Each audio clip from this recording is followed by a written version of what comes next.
बदलिब कि school uniform dress code रहो समीक्षा। गणशिक्षा मंत्री बयान पर जोर धरिला चर्चा। बीजेडी कहिला प्रभाव विस्तार में नुआ सरकार बदलाई थांती योजना। अभिभावक महासंघर मत पोशाक रे अभ्यस्त हेलेनी पिला हठात करा नजर परिवर्तन। गत वर्ष बदली नवम और दशम पिलांक यूनिफॉर्मर रंग गाढ़ नील रंग को बदलाई सबुज पैंट और चेक सार्ट करा जायथिला। पोशाकर छाती रे लेखा होइथिला आमे गढ़ू नुआ ओडिशा। सेतेबेले एहाको ने आपत्ति उठाइथिले विरोधी।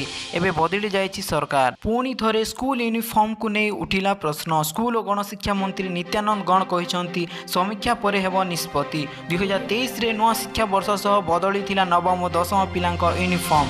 सर्वशिक्षा अभियान रे प्रथम रो अष्टम श्रेणी पिलांको मागणा पोशाक और जोता मिलुथिबा बेले मुख्यमंत्री परिधान योजना रे नवम और दशम श्रेणी पिलांको मागणा यूनिफॉर्म मिलिथिला। 550 टंका रे हले पोशाक जोता और मोजा जोगाई दिगला।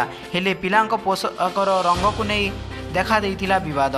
गत वर्ष सरकार रे थिबा राजनीतिक दलर रंग सह पिलांक पोशाकर रंग समान बोली अभियोग उठाइथिले विरोधी। निर्वाचन पर बदली जाइछि सरकार। एबे पुणी थरे हाईस्कूल यूनिफॉर्म परिवर्तन नहीं जोर धरिछि चर्चा। विद्यालय और गणशिक्षा मंत्री नित्यानंद गण कहिसंती जदि दलीय स्वार्थ को दृष्टि रे रखी ड्रेस कोड रंग करा जाय थाए तेबे सेथिरे परिवर्तन आवश्यक। विभाग सहित एने आलोचना पर सटीक निष्पत्ति नियाजिबो। छात्र छात्री यूनिफॉर्म बदल प्रसंग प्रतिक्रिया रखिछि बीजेडी। वरिष्ठ बीजेडी नेता सुधीर सामल यहाँ चिराचरित प्रथा बोली कहिसंती। जेतेबेले नवा सरकार आसंती से तांकर प्रभाव विस्तार पाई योजना बदलाई थांती।